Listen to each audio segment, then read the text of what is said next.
Among the many failing industries during the Juric regime, science was the one facing the greatest extinction.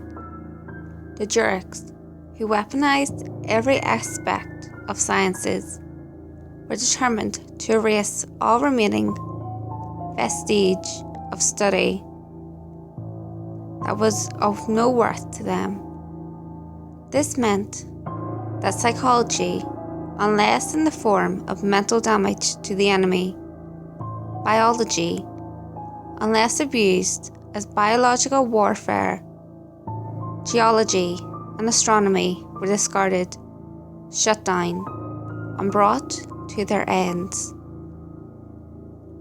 Among the many scientists and geniuses whose work was wrecked permanently, there was Harriet, a formerly renowned psychologist and philosopher who lived somewhere in Juric-occupied Europe. On the day that his research facility was demolished by the Juric work crew, he fell immediately into a deep and hopeless depression. His work, which was useless to the Jurics and therefore destroyed, was a study into whether anything remained after death. Although his results have been inconclusive, at the time of his work's end, he strongly felt that he was nearing something that could change the world. Fallen and without work, Harriet considered suicide. This was not only a last resort out of desperation, though. He knew that if he wanted to find the true answer for at least himself, the solution was only one gunshot, knife wound, lethal injection, or fall down the stairs away from him. The temptation and depression was too great, so Harriet rummaged through a box containing the few things he had saved from the ruined laboratory. A small syringe, filled with a sticky black liquid, was the only thing he had which he was confident could properly do the job. Shakily, he stuck the needle into his wrist, but he hesitated to push the plunger. For a moment, he was terrified. Never had he faced a situation like this, but he also understood that it would be the first and last time. Even if there was nothing after death, he would never have to face this torture again. He pushed the plunger, and the black liquid death flowed into his veins. He felt it creep through his body, eating away at every living cell until it reached his brain and heart. He stumbled forward and collapsed, lifeless. Feeling quite hazy, he collected himself. There was only darkness around him, but far ahead there was a bright light. His mind went to work without hesitation to put together the clues around him. What he saw and experienced was inexplicably similar to the common description of a near-death experience, the subject of many of his experiments with various patients. He had never gotten so far as to actually draw conclusive evidence of real existence after death, however. Harriet walked forward, his footsteps not making a sound. It was like he was walking on nothingness itself, because he could not feel the ground beneath his feet. He reached the source of the light, which was, surprisingly, what appeared to be an emergency light attached to a tiny section of plain brick wall, apparently suspended in the middle of nothing. Below the light, there was a decorative mahogany door. Harriet laughed a little, surprised at the frankly silly beginning of this. He opened the door eagerly, excited to see what was beyond. Unfortunately, he was met with nothing but a small chamber that seemed to be a waiting room. It looked shockingly earthly and normal, and there was even a familiar blues tune playing from a radio sitting on the receptionist's desk. The carpet was the same deep red colour as the door, but a long black and golden rug sat before the desk. A black and red sofa leaned against the wall. This was where things became notably unusual. A black entity, barely translucent, sat on the sofa. It looked like a shadow, or more descriptively, like a long sheet of fabric given shape. There were no limbs whatsoever, but two bright white orbs sat beside each other at the entity's uppermost portion. These Harriet took to be the thing's eyes, at least. When the thing looked directly at him and the orbs narrowed. "Oh, another transfer." The thing spoke disgustedly. Its voice sounded like 3 or 4 voices of various pitches, speaking in perfect unison. A chill ran up Harriet's spine. It was alive. He turned his attention to the receptionist for a moment and found that he seemed to be a perfectly normal elderly man, with a wispy, unkempt beard barely clinging to his chin. Harriet noticed one odd thing, and that was that the receptionist's irises were red like the carpet. Unnerved, Harriet awkwardly sat beside the black entity before he had a chance to think. Thing twisted strangely and faced him. "You should take a number if you insist on waiting," the thing told him. Harriet stared at the thing. "I beg your pardon?" "Your transfer." The thing leaned against the sofa casually, and an arm-like tendril grew from its side and clutched the armrest. "You came from Earth because your vacation is over. You need to take a number before you're redirected to any other place." The black thing pointed with its tendril arm to a small ticket dispenser at the receptionist's desk. Harriet stood baffled. Transfer? What did that mean? "Oh, thank you, sir?" "Call me whatever you like," the shadow replied. Harriet wandered to the desk and extended a hand to the ticket dispenser, but there was no number ready to be taken.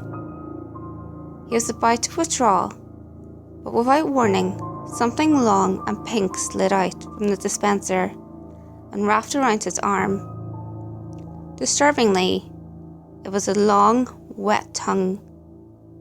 Shocked, Harriet let out a fierce shout and tried to pull away, but the tongue held him back. The receptionist pulled a branding iron from somewhere beneath the desk and burned a number into Harriet's hand, provoking him to scream yet again.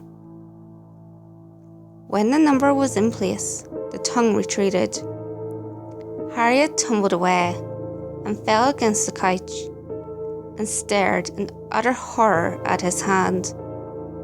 The number read 90768. "This is death?" Harriet cried, unable to comprehend what was happening. "Essentially, yes," said the shadow, sounding somehow proud of itself. "But you're still not seeing the whole picture, friend." Harriet straightened himself and sat normally on the couch, glaring in bewilderment at the shadow. "What do you mean? I killed myself because I wanted to see what was after death. You see, I was a scientist and all that." There was a sound of tearing fabric, and a set of grinning teeth appeared in the air, just above the shadow's head. Terrible laughter echoed in the small room, originating from the teeth. When the shadow spoke again, the teeth moved in unison with its words. "This is what we call real existence, and you've been here before." The teeth grinned unnervingly. "You see, this is where everything originates. It's a horrible, despicable place, and everything here yearns to escape. That's what Earth is. It's the place where the lucky few of us go to escape the utter torment of this place. You, friend, have ended your vacation early by committing suicide, as you call it." Harriet began to sweat uncomfortably. "But this place, it's only a waiting room. How can this be horrible?" Teeth smiled even wider, and the shadow reached its tendril towards Harriet. "Do you want to see this room the way I do?" Harriet stared at the sticky-looking tentacle that was only inches away from him. He wasn't sure if he did want to see this place, the way the strange shadow saw it. "Oh," the shadow said when Harriet didn't react. "Where are my manners?" On command of the shadow, 4 fingers and a thumb sprouted from the end of the tendril. It still didn't even come close to resembling a human hand, but it was much more tolerable than the featureless, somewhat pointed tentacle. Harriet slowly moved his left hand towards the black, slimy tentacle hand before him. As soon as he touched it and closed his own fingers around it, he was repulsed. Not by the sticky, disgusting feeling, but by something else entirely. The walls fell away around him, revealing a truly enormous room that looked nothing like the quaint yet decorative waiting room in which he had been only seconds ago. The carpet was pure crimson, more closely resembling blood than the mahogany door, which itself was nowhere to be seen at this point. Thousands of sofas, benches, and chairs lined the seemingly endless room, and each of them was occupied by an unspeakably hideous creature, all of which emanated the essence of nightmares. Tentacles thrashed about various individuals, yet still others shrieked, screamed, and roared from rapidly opening and closing mouths, whose teeth were long since chipped, broken, and bleeding. When Harriet turned his attention to the shadow itself, he saw it in its true form. The grinning set of teeth were now in place on a malformed black head, whose face sported sunken eyeballs glowing with malevolent yellow light. Hundreds of minuscule tentacles clung to the sides of its head as a substitute for hair, and its body was no longer a shapeless black blob, but a disturbing, contorted humanoid form, with red-tipped thorns poking up in sickening clusters comparable to pimples or sores. Harriet, stricken with absolute horror, gasped, What are you?" The shadow laughed in its many voices and retorted, "Why are you asking what I am when you should be questioning yourself?" Harriet, baffled, glanced down at his own body, further adding to his terror. He found that he was nothing humanoid. Both of his arms, one of which still grasped the shadow's hand, were nothing more than long, scythe-like claws with serrated edge, not unlike the blades of a mantis.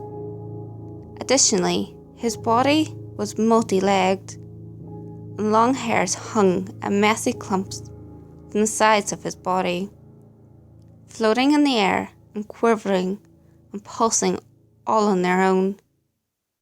Horrified, Howard released his grip on the shadow's hand, and the room returned to the quiet waiting room that was so much more comforting. The shadow was nothing more than its intimidating, if eerie, amorphous form again, and Harriet was human-like before. He dropped from the sofa and collapsed on the floor, gasping and wheezing. He turned back to face the shadow, still panicked. The teeth reappeared above it and laughed crazily.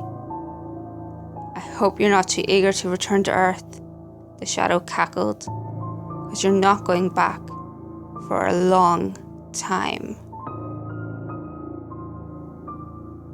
Hey guys, if you enjoyed this video, give it a thumbs up and share it with your friends. You can also leave a comment below. All feedback, good or otherwise, is always appreciated.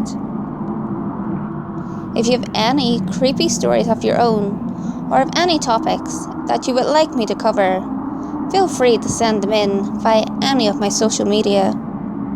You can find all links to my social media in the description below. Until next time guys, make sure you lock your doors, stay safe, and I'll see you next video.